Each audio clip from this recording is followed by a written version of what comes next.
KS news में आपका हार्दिक स्वागत है। सोनी सब पर गरुड़ के नाम से एक धार्मिक कार्यक्रम की शुरुआत हुई है, जिसे बहुत पसंद किया जा रहा है। सोमवार से शुक्रवार ये शाम को 7 बजे प्रसारित हो रहा है। आज लखनऊ में होटल रेनेसा में इसमें प्रमुख भूमिका निभाने वाले कुछ कलाकारों ने एक जनता से रूबरू हुए और हम लोगों से बातचीत करी।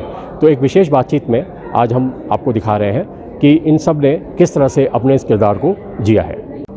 गरुड़ जो आप ये सीरियल कर रहे हैं, एक बहुत बड़ा एक रिस्पॉन्सिबिलिटी है, बिकॉज आप एक ऐसे कैरेक्टर को प्ले कर रहे हो जिसके बारे में लोग बहुत कम जानते हैं और जिसके बारे में लोग बहुत रिस्पेक्ट इसको पे करते हैं। तो क्या लगता है आपको इस कैरेक्टर के बारे में और कैसे आप इसको प्ले कर पा रहे हो? मुझे इस कैरेक्टर के बारे में कुछ भी नहीं पता था। गरुड़ नाम सुनते ही मेरे दिमाग में सिर्फ एक पक्षी आता था। बट जब मुझे कास्टिंग टीम ने और प्रोडक्शन टीम ने बुलाकर लुक टेस्ट किया, तब मुझे उन्होंने ब्रीफिंग दी, तब मुझे बताया कि इतना इतना सब कुछ है गरुड़ में और इतना स्ट्रॉन्ग कैरेक्टर है। और आई थिंक तभी मैंने सोच लिया कि कुछ भी हो मुझे ये कैरेक्टर करना है। तो उसके लिए अपने फिजिक पर काम किया, मेंटली अपने आप को रेडी किया। और ऑफ कोर्स शूट के वक्त मुझे विंग्स पहनने पड़ते हैं जो कि 14 kg के, ज्वेलरी जो 7.5 किलो की है। सो ये सारी चीज़ें मिलाकर इस कैरेक्टर के पीछे बहुत मेहनत की जा रही है। बहुत ही स्ट्रॉन्ग कैरेक्टर है, बहुत ही आज्ञाकारी पुत्र है अपनी माँ का, और बहुत इंस्पायरिंग है। इससे मुझे खुद प्रेरणा मिलती है। ओके जी। इसमें होता क्या है कि जो आप कर रहे हो टीवी पे, तो लोग बच्चे देखेंगे या बड़े संस्कार जो भी यूथ हैं देखेंगे तो उसको फॉलो करते हैं, तो आप उनके लिए रोल मॉडल बन जाते हैं। एक बहुत बड़ी जिम्मेदारी है आपको। बहुत बड़ी जिम्मेदारी है। और जैसे कि हमने अभी भी बताया था कि बच्चे से लेके बूढ़े तक ये शो देख सकते हैं, उनको अपना अपना इंस्पिरेशन, अपना अपना एंटरटेनमेंट मिलेगा। बच्चे जो है आजकल के जो बहुत माँ बाप की बातें सुनते नहीं हैं, आई थिंक ये शो देखने के बाद उनको शायद पता चले कि मम्मी पापा की बातें सुनना, उनको फॉलो करना इज़ वेरी इंपॉर्टेंट, क्योंकि उन्होंने लाइफ देखी है। आपको कितना भी लगे कि हाँ हम कूल है, बट आपको सीखनी चाहिए, आपको सुननी चाहिए बातें। आपके लिए अच्छा है, ना सुनो तो फिर देख लेना आगे जाके। रही बात गरुड़ शो की, तो गरुड़ मैंने जैसे बताया कि मुझे भी इससे प्रेरणा मिलती है, मुझे भी इंस्पिरेशन मिलती है।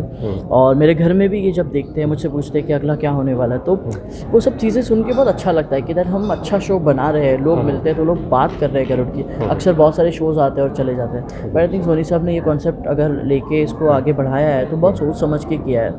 और बहुत मेहनत कर रहे हैं हम लोग। लेट्स सी कैसा ये आगे चल के रिस्पॉन्स आता है। क्या मैसेज करना चाहेंगे यूथ के लिए? बस यही कहना चाहता हूँ, ज़िंदगी में खुश रहो। ज़िंदगी बहुत ही खुशी से भरी है अगर आप उसे अच्छी नज़रों से देखोगे। ज़िंदगी में आगे बढ़ो और अपनी माँ बाप की सेवा करो, उनका ध्यान रखो, बस उससे बड़ा सुख कुछ नहीं है। थैंक्स। विनीता जी, ये गरुड़ जो सीरियल शुरू हुआ है, इसका बहुत इम्पोर्टेंस है क्योंकि ये मैथोलॉजिकल एक एपिसोड है और इसमें जो कैरेक्टर है गरुड़, आप उसकी मदर की भूमिका निभा रही हैं, तो बहुत बड़ी जिम्मेदारी है। क्योंकि आमतौर पे जो हम लोग कैरेक्टर देखते हैं टीवी पे, हम उसको फॉलो करना शुरू कर देते हैं, और आप गरुड़ की मदर का रोल निभा रही हैं, तो कैसा लगता है? बहुत ही अच्छा लग रहा है मुझे कहीं ना कहीं लगता है कि मैं इस किरदार से कनेक्ट हो पा रही हूँ। मैं जब सीन्स करती हूँ, क्योंकि मेरे बहुत इमोशनल सीन्स आते हैं जहाँ पे मैं रो रही हूँ, मैं जहाँ पे गरुड़ एक पॉइंट पे जब वैकुंठ चला जाता है तो इसे बहुत डर लग जाता है कि वैकुंठ से तो कभी कोई वापस आ ही नहीं सकता, तो उसका पुत्र कैसे आएगा, तो बहुत डर जाती है। और ना मैं हर चीज़ फ़ील कर सकती हूँ, पता नहीं क्या है। कई बार आप बहुत ऐसे कैरेक्टर्स होते हैं जिनसे जुड़ जाते हैं। तो अभी तक के जितने भी मैंने किरदार निभाए हैं, या तो मैंने आनंदी जब मैं कर रही थी बालिका वधू, तो मैं बहुत अटैच हो गई थी, या फिर जब मैं बाइज़ा कर रही थी तो मुझे उस किरदार से निकलने में बहुत समय लगा। तो वही कनेक्शन मैं इस शो में फ़ील कर रही हूँ, और विनीता से मैं बहुत कनेक्ट कर पाती हूँ, बहुत क्लोज़ फील करती हूँ। और बहुत सुंदर एक रिलेशनशिप जो होता है माँ और बेटे का, वो भी इस शो में दर्शाया जा रहा है। और एक बहुत बड़ी चैलेंज भी है इसमें, तो इसको कैसे आप पूरा कर पाते हैं इस रोल के चैलेंज किस तरह? इस रोल के साथ में as a mother of Garuda? मुझे लगा चैलेंजेस तो एक्टर्स के लिए हमेशा आते रहते हैं, बट आपको उसी को पार करना होता है। और मैं जब आप इंजॉय करने लगते हैं ना अपने काम को और कैरेक्टर्स को और स्टोरी लाइन, अब जब आप सीन करते हो और मैं वो फील कर रही हूँ उस शो में, तो मुझे चैलेंजेस से ज़्यादा मुझे वो एक पैशन लगता है, मुझे इन्जॉयमेंट लगता है। जब मैं सेट पर जाती हूँ, सीन्स करती हूँ, तो मेरा इन्वॉल्वमेंट वैसे ज़्यादा हो रहा है। और अगर आप माइथोलॉजिकल शो है, उस तरीके के जो चैलेंजेस हैं वो मेरे लिए कम है, क्योंकि मेरा बड़ा सिंपल लुक है, क्योंकि मैं दासी हूँ अच्छा। और मुझे इतनी ज्वेलरी पहननी पड़ती है, ना ही मेरा हैवी गेटअप है, तो वैसे मैं बाकी एक्टर्स से सुखी हूँ। अच्छा मैम, एक लास्ट सवाल और, लखनऊ कैसा लग रहा है? लखनऊ मुझे बहुत पसंद है। जैसे आज मैं पहले भी आई हुई थी, पहले भी एक बार प्रेस कॉन्फ्रेंस के लिए आई हूँ किसी और शो के लिए, तो बट अनफॉर्चुनेटली हम जब भी आते हैं, हम शूट से अपना टाइम निकाल के आते हैं, तो हमें ज़्यादा समय नहीं मिलता कहीं जाने का। पर आज हम क्योंकि अपनी टीम के साथ आए थे, तो हम वो हाथी पार्क गए, हम वो कुछ इनको और लखनवी शॉपिंग करने भी गए, थोड़ा बहुत वो भी किया हमने। तो इस बार अब आई एम श्योर कि जब शाम को हम जाएंगे, उससे पहले कुछ अच्छा खाना पीना यहाँ से खा कर जाएंगे। It means you are enjoying. हाँ। Okay ma'am, thank you. Thank you. आप तक्षक का किरदार कर रहे हैं हाँ। गरुड़ में, तो एक नेगेटिव रोल है, कैसा लगता है? आप जैसे आपने कहा कि फर्स्ट टाइम नेगेटिव रोल कर रहे हैं, तो क्या आपको उसमें अच्छा लगा? क्या दिक्कत आ रही है? किस तरीके से जब मुझे ब्रीफ किया गया कि नेगेटिव है, नेगेटिव लीड है, जो गरुड़ था उसका सबसे बड़ा दुश्मन जो था वो था तक्षक और कालिया।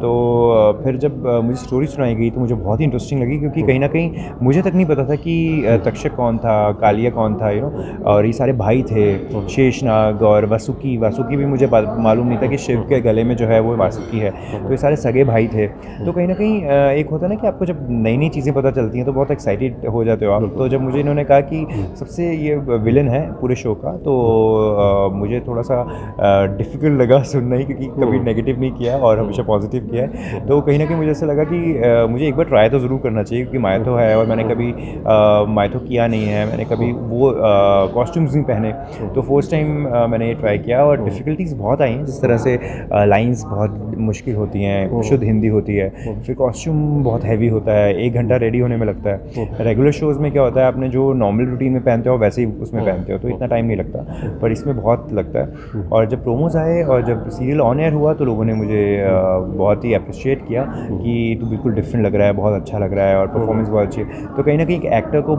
ये अप्रिसिएशन बहुत ज़रूरी होती है। तो मैं बहुत थैंकफुल हूँ कि सबको बहुत पसंद आया, और कहीं ना कहीं मैं बहुत इंजॉय भी कर रहा हूँ। आपका लुक तो वैसे ही बहुत जेंटल है, और आपसे कहा जाए कि विलियन बन जाओ या नेगेटिव आप कैरेक्टर करो तो बहुत मुश्किल होता होगा, बट कैसे आप इसमें एडजस्टमेंट कर रहे हैं? मतलब आपने as a personality, original personality और एज अ मैन कैरेक्टर की पर्सनैलिटी। मेरा जैसे कि जो मुझे लोग जानते हैं, इनफैक्ट सब ने मुझे यही बोला कि नॉर्मली जब मैं बात भी करता हूँ तो बहुत सॉफ्टली और बहुत शांत होकर बात करता हूँ, और कभी मैंने शोर भी नहीं मचाया कभी। तो ये कैरेक्टर जो है वो बिल्कुल मेरे से ऑपोजिट है, तो उसमें और भी एफर्ट्स डालने पड़ते हैं और भी जान लगती है। तो मेरे लिए काफ़ी डिफ़िकल्ट हो जाता है, क्योंकि मैं अपनी पर्सनल लाइफ में भी किसी पे चीखा ही नहीं हूँ आज तक, तो मैं हूँ ही नहीं वैसा। और जब आपको ये किरदार करने पड़ते हैं तो आपको अपना और 100% देना पड़ता है, ताकि आपकी और जान लग जाए। तो मेरा काफ़ी बैंड बजता है उस मामले में। ओके।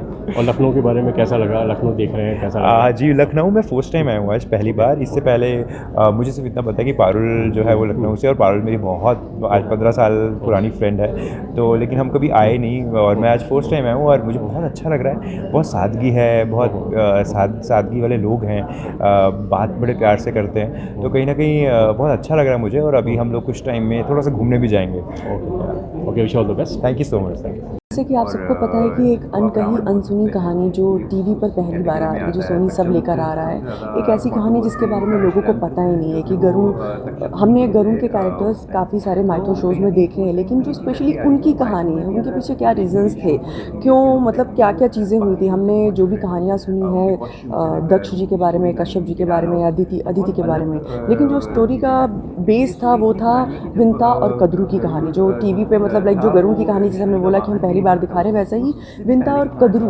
जो कैरेक्टर्स आए थे, जिनकी वजह से जब गरुड़ का जन्म लेना, कद्रू के पुत्रों का जन्म लेना, वो चीज़ दिखाई जा रही है टीवी पे। और एक ऐसा शो है जो मतलब ऐसा शो आप टीवी पे कभी नहीं देखा होगा आपने, एक ऐसा शो हम लेकर आ रहे हैं।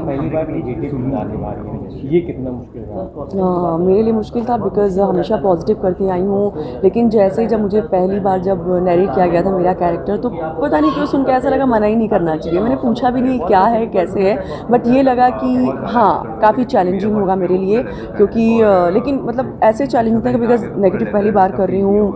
एक तो ये था कि हमेशा लोगों ने पॉजिटिव देखा है, लोगों का रिस्पांस कैसा आएगा, लोग क्या बोलने वाले हैं मेरे लिए, वो एक थॉट था। लेकिन इतना स्ट्रॉन्ग लगा कैरेक्टर, मुझे ऐसा लगा कि नहीं, पारुल ट्राई तो करना बनता है।